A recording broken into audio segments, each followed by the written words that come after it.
1 என்னை ஏற்றுக்கொள்ளும் இயேசு.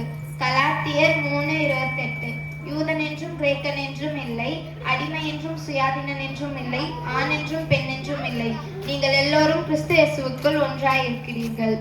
நாள் 2 என்னை நேசிக்கும் இயேசு. 1 யோவான் 4:10-11 நாம் தேவனிடத்தில் அன்பு கூர்ந்ததினால் அல்ல, அவர் நம்மிடத்தில் அன்பு கூர்ந்து நம்முடைய பாவங்களை நிவர்த்தி செய்கிற கிருபாதார பலியாக அவருடைய குமாரனை அனுப்பினதினாலே அன்பு உண்டாயிருக்கிறது. பிரியமானவர்களே, தேவன் இவ்விதமாய் நம்மிடத்தில் அன்பு கூர்ந்திருக்க நாமும் ஒருவரிடத்தில் ஒருவர் அன்பு கூற கடனாளிகளாய் இருக்கிறோம். ஆமென். நாள் 3 என்னை மன்னிக்கும் இயேசு. அவர் உன் அக்கிரமங்களை மன்னித்து உன் நோய்களை குணமாக்கினார். அவர் பிராணங்கள் அழிவுக்கு விலக்கி மீட்டு என் கிருபையினாலும் இரக்கங்களாலும் முடிச்சூட்டும். சங்கீதம் 103:3-4. நாள் 4 எனக்கு கொடுக்கும் இயேசு. மேலும் நீங்கள் எல்லாவற்றிலும் எப்பொழுதும் சம்பூரம் உடையவர்களையும் சகலவித நற்கிரியைகளையும் பெருகிறவர்களாய் இருக்கும்படியாக தேவன் உங்களிடத்தில் சகலவித கிருபையும் பெருகு செய்ய வல்லவராய் இருக்கிறார். 2 கொரிந்தியர் 9:8. ஆமென். நாள் 5 என்னை பாதுகாக்கும் இயேசு. அவர் எழுந்து காற்றை அதட்டி கடலை பார்த்து இறையாதே, அமைந்தாலே இரு என்றார். அப்பொழுது காற்று திரும்பி போய் மிகுந்த அமைதி உண்டாயிற்று. அவர் அவர்களை நோக்கி, எப்படி பயப்பட்டீர்கள்?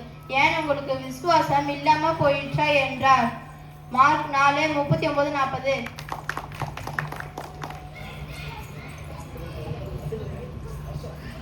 Day 6. Jesus heals me. John chapter 5 verse 6, 8, 9.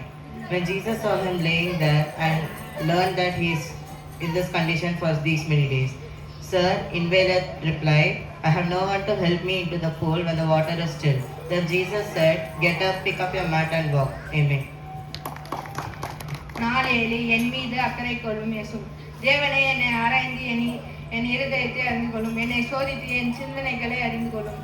வேதனை உண்டாக்கும் வழி என்னிடத்தில் உண்டோ என்று பார்த்து என்னை நித்திய வழியிலே நடத்தும் என்று சொன்னார். நாள் 8 என்னை பலப்படுத்தும் இயேசு. நான் உனக்கு கட்டளையிடவில்லையா? பலங்கொண்டு திடமனதாயிரு, கலங்காதே, திகையாதே. நீ போகும் இடமெல்லாம் உன் தேவனாகிய கர்த்தர் உன்னோடு கூட இருப்பார். நாள் 9 எனக்கு பதில் தரும் இயேசு. கேளுங்கள், அப்பொழுது உங்களுக்கு கொடுக்கப்படும். தேடுங்கள், அப்பொழுது கண்டடைவீர்கள். தட்டுங்கள், அப்பொழுது உங்களுக்கு திறக்கப்படும். ஏனென்றால் கேட்கிறவன் எவனோ பெற்றுக்கொள்வான், தேடுகிறவனுக்கு கண்டடைவிடும், தட்டுகிறவனுக்கு திறக்கப்படும். நாள் 10 என்னை அழைக்கும் இயேசு. நீங்களே உங்கள் அந்த காலத்திலே என்று தம்முடைய ஆச்சரியமான ஒளிடத்திற்கு வரவழைத்த புண்ணியங்களையும் ராஜரீகமான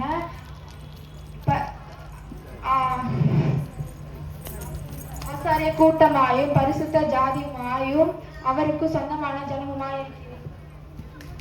நன்றி.